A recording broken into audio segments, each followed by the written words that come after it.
I've told this story only a few times in my life, mainly for the fact that no one would believe it. I mean, I barely believe it, and it's happened to me. Sometimes I wonder if I was just hallucinating or imagining things. But 6 years is a long time to imagine things or hallucinate. I just wonder sometimes that I maybe made it all up. If it wasn't for the fact my family noticed it as well, I would have ignored it as my imagination, but I digress. This is my story of the thing in our basement, and how it affected my family and altered my life forever. This entire story starts in 2002, a few months after we moved into our old family farm. My uncle had died and had left my mum the farm. We moved over 2 provinces to make it there for the funeral and to move into the house. It's an old house, built in the 20s. It's close to 100 years old. It has a history and will probably outlive most of us. Anyway, as I was saying, it started around springtime in 2002. We started feeling things in the basement. An intense hatred, almost like something was staring at us who hated our guts. The feeling started to fill the basement as soon as you set foot at the top of the stairs. I was only 11 at the time, and all I knew was that I hated going down there. But being curious, I'd play this game. It involved me standing on the top stair and slowly moving down them. I'd stay about 30 seconds on each stair before moving one down. I'd keep doing this until the feeling got so bad that my throat went dry. I broke out into a cold sweat, and my heart started beating frantically from the fear that the anger, hatred, and malice inspired. Once I couldn't stand it, I'd bolt back upstairs and hide in my room until the feelings would disappear. For nearly a year it would be like that, but I never noticed that during that year, the number of steps I could take down in my little game decreased from 8 to only 3. In the fall of 2003, I had to get a loaf of bread from the freezer downstairs. Usually I avoided such tasks because I hated how the basement made me feel. But I figured I'd do it quickly and have it done and over with. I stood at the top of the stairs, a knot of fear forming in my stomach. I was apprehensive, and so I started walking down when I tripped on the 3rd step from the top and tumbled the rest of the way down. I lay dazed on the floor. My head had cracked against a concrete wall at the bottom of the stairs. My mum had to come down and help me back up, but I remember lying there and thinking I saw something underneath the stairs. A dark figure with narrowed yellow eyes, but I thought nothing of it. I'd hit my head pretty hard and had a concussion, yet I couldn't stop the feeling on my right foot. It felt like someone had grabbed it right before I tripped and fell. A large hand holding down the top of my foot, making me fall. I stopped going down there after that. I'd find ways to get out of it if I had to, passing it off as I was too busy or I had to do something else. It wasn't until a while later that I saw that I had a pretty deep cut on my foot. I figured I'd gotten it when I tumbled down the stairs, but I knew down in my stomach that it had come milliseconds before I'd fallen. I still have the scar reminding me of what had happened. The thing down there really started to scare me, because in February 2004, I felt like it was talking to me. Not really talking, but whispering things to me as I passed the gaping doorway that led down there. The basement opening sat right between the living room and the kitchen, so I had to pass it constantly. If I stayed near it for too long, the whispering would get loud enough that I could hear some of what was being said. Usually nonsense words. Leave, hate, no, things like that. But if I even stepped on the very top step, I could hear a voice whispering humorously for me to come down, for me to take another step. I'd start seeing things the longer I stood there. A dark shadow right next to the stairs, a flash of glowing yellow eyes, and black shadows reaching between the steps on the stairs. I'd bolt, and I swear I could hear the thing chuckling as I ran away. I was terrified because I started feeling the thing on the main floor of the house. It was like hundreds of eyes watching you with such malice and hatred that you wanted to be sick. Around June, the thing found its way into my bedroom. I was sleeping on the main floor in what used to be the porch, when I woke up to the feeling of something staring at me with great hatred and malice. I opened my eyes, and it was there, in the darkest corner of my room. The fear paralysed me, and I couldn't move. I couldn't breathe. The thing didn't move. It just stared at me with the glowing eyes. I didn't know when it left or how long it stayed, but I just remember being cold with fear. And when it was gone, I remember feeling utterly sick to my stomach. I'd shook violently for close to an hour afterwards, and I was in a cold sweat. I didn't sleep for the rest of the night. I just sat in my bed, staring at the dark corner that now just looked like a corner for the rest of the night. It wasn't until the sun rose and the light removed the shadows from the corner that I found the strength to move from that spot. It happened infrequently, the thing going into my room and staring at me. It was never regular. It was as if the thing wanted to keep me off balance and terrified to fall asleep. Always wondering if this was the night the thing would come to my room, to wake me up with a terrible fear crawling through my body. Being 13, I couldn't talk about it. I wanted to figure it out on my own, but my mum knew something was going on. She told me that she knew about the thing in the basement, that she felt it down there every time she went there. The malice and hatred all aimed at her. She told me it scared her too. I remember thinking that she didn't know about it. She didn't have it coming into her room. She didn't have it watching her all the time. I was so scared, I was ready to cry at the slightest provocation. My siblings felt it too, but they ignored it, calling the house creepy and old. No one felt the thing like I did. Then, a few months later, the thing did something I didn't think it was capable of. The constant fear had settled onto my skin, like a tight and dark blanket. It dragged me down. My school marks had fallen into the low 60s, and I couldn't shake it off, no matter how hard I tried. I wasn't sleeping properly, and the thing still came into my bedroom to wake me up and terrify me for a few minutes or an hour. I never knew the exact time the thing stayed. All I knew was that it was just there. On this particular occasion, I'd fallen into an exhausted sleep, going nearly 2 weeks without having the thing come into my bedroom at night. I woke up to something pinning me to the bed. I was terrified to open my eyes, terrified of what was there. It was like I no longer had control of my body, and I opened my eyes, despite trying to clench them shut. The thing was there.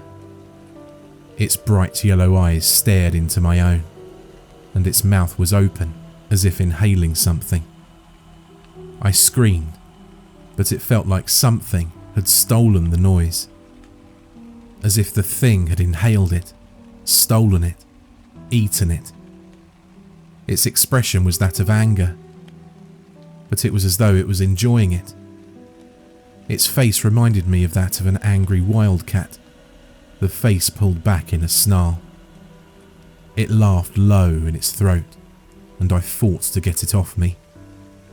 Time stood still as its face got closer and closer to mine. I could feel its hands clutch my upper arms tightly, and I remember feeling the heat from them burn my skin. I wanted to cry and scream, but all sounds I made were silenced as they left my mouth. The thing chuckled more. I felt my heart feel like it was going to burst from my chest. It pounded so hard. I felt like I wanted to throw up. I felt so terrified because I thought I was going to die. Just before the thing's mouth reached my face, my mum opened my bedroom door and the light chased the thing away. I immediately started sobbing and telling my mum that the thing was trying to get me. She let me lie on the couch and felt my forehead. I had a high fever and she believed me to be delirious, but I now know it was the thing that caused the fever. How hot its hands had been on my skin, how the heat burned through my body and scared me more than its face ever could. It was just after that incident that I discovered a change in my behaviour. I felt angry all the time. Not just angry, but filled with rage. I'd shout and scream at the slightest things. Dark and brooding. My mum told me it was like she didn't know me at times, like I'd changed overnight. I scared myself during this time.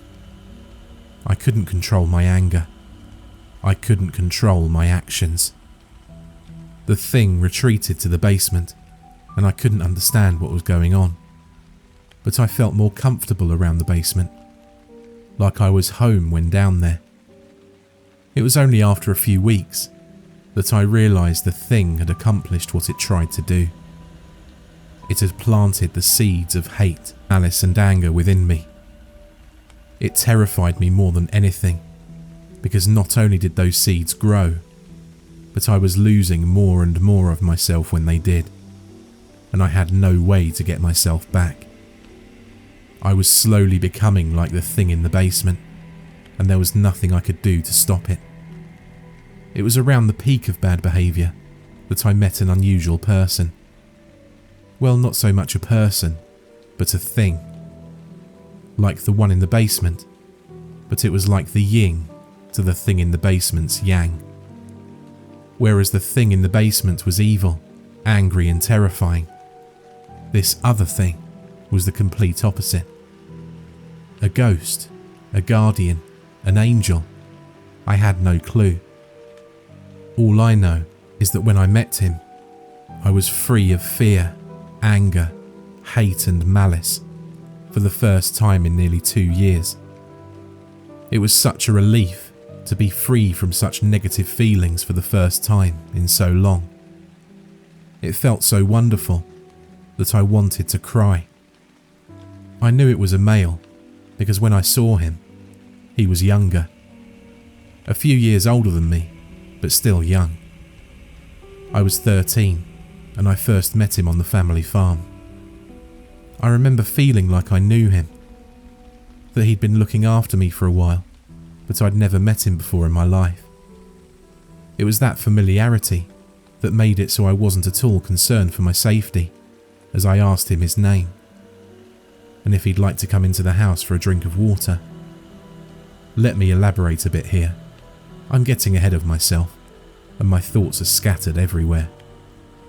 It was June 2005, and I was wandering around the large span of trees behind the house when I looked through a break in the trees and saw him. Being as curious as I was, I walked through the trees until I broke through and stood on the edge of the clearing. His back was to me, and after a few seconds of silence, I called out a greeting. He turned around and waved. He had such a beautiful smile and was dressed in 19th century riding gear. but he was wearing a loose-fitting white shirt. I didn't think anything of it. Many ideas of why he was dressed like that crossed my mind, but all I could think of was the fact he must have been so warm. It was a very hot day, one where you felt like you were melting if you sat down on the couch or stood still for any period of time. We stared at each other for a few minutes. The smile never left his face, and I finally realised that I felt no fear or anger.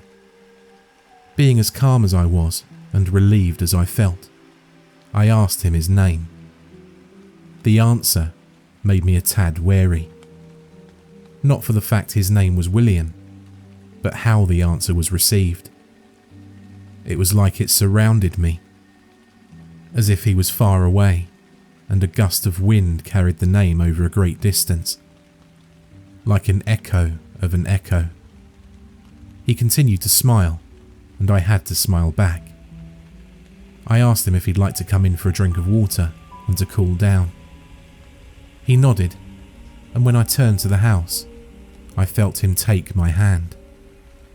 I looked over, and no one was there, but after all I'd been through so far, I could no longer muster the urge to care. I walked with his hand in mine all the way to the house, but as soon as I opened the door, I knew I'd pissed off the thing in the basement, big time. I could feel him everywhere, just waiting in the porch, and I stood in the open doorway to the house for a long time, not wanting to step into that, not wanting to subjugate myself to that form of mental torture. I wanted to cry, because the peace that the figure William had given me only a few minutes ago was completely gone. I was terrified once again. I forced myself to take that first step into the house, and I wasn't assaulted by the feelings as I'd grown accustomed to, but I could feel another presence with me as I walked through the house. I could feel it put itself between me and the thing in the basement. That night, I spent it sleeping like I never had before. I could feel William in my room. At this time, I'd moved upstairs to sleep, the porch bedroom no longer feeling safe to stay in. I remember waking up in the middle of the night to see William again, sitting in a chair staring at the door, as if waiting for the thing in the basement to try anything while I slept. I fell asleep after he looked over and nodded as if to say I could sleep without fear. I woke up feeling so refreshed and happy, I actually surprised my mum. She gave me a hug and told me that she missed me. I knew what she'd meant. It was the first time that I had full control over my emotions and my actions, and I revelled in it. Weeks went by, and the thing in the basement was stuck where he started. The basement. Those weeks turned into months, and it wasn't until the last remnants of the summer of 2006 passed that the thing in the basement came back out. Not for me, but for my year-old niece. She started having nightmares. She didn't want to sleep in her crib. William, who hadn't left my side since the day I met him, left me to stay with my niece. I knew this because I found myself feeling like I had before he came. Angry and terrified. The thing in the basement switched targets again. I didn't know why it targeted me like it did, and I didn't know why it affected me like it did, but then again, I didn't know then what I know now. For a month I felt like that. Then I felt William around me once again, staying in my room, putting himself between me and the thing in the basement. Shortly after, my niece started having nightmares and refusing to sleep in her crib again. We were in a battle, and the thing in the basement knew he'd caught William between two things. It was me or my niece. He was going to have one of us, and there was nothing that William could do to stop it. I knew that at the time. I knew it was me or my niece, and I made up my mind it would be me. I refused to allow my niece to be taken in by that thing like I had. It was during this time that my sister called one of her friends, a shaman, who told her he could feel the thing and that either we had to leave or it did. My sister tried to do a simple cleansing, but the thing in the basement just shook it off. It was close to a year before she had enough help to do a complete cleansing. I was at school when she and my mum did it. I came home to a different house. The thing in the basement was gone. Not destroyed, but banished from our house. With him, the cleansing banished William as well. I felt bereft without him. The house felt empty, but a good empty. Just humans in the house, nothing else lingered. It was a peace. I never believed in the supernatural before the incident. I'm an agnostic atheist, so I shouldn't believe in this stuff. But having lived it, I just can't deny it. I did some research afterwards, and I discovered that I'm an HSP, a highly sensitive person. Also known as an introvert, I'm able to perceive things that others cannot. This is why the thing in the basement affected me so much. I'm still scared though. Not that the thing in the basement might come back, but for the fact that we banished him from our house. It's for the fact that it's still out there. It's not gone. We didn't kill it. This thing is still out there, preying on people like me. Hiding in the dark, waiting for the perfect time to strike. The perfect time to plant its seeds of hate, anger and malice, to create more things like himself. I'm one of the lucky ones, one that escaped its angry gaze. Others might not be so lucky, but if it exists, others may as well. More creatures, more things out there, preying on the unsuspecting. Hiding in the dark shadows of bedrooms, closets and basements. I don't know if you can destroy them, or even fight them. All I know is that you have no defense against them. You can't fight them, you can only resist. But once they get their claws, seeds, fangs into you, there's nothing you can do. Unless you find your own William, it's impossible to truly rid yourself of them. We banished the thing in the basement, kicked him out the door. But one must remember, doors open both ways, and we forgot to lock ours. That much I know, because we accidentally let some other things in.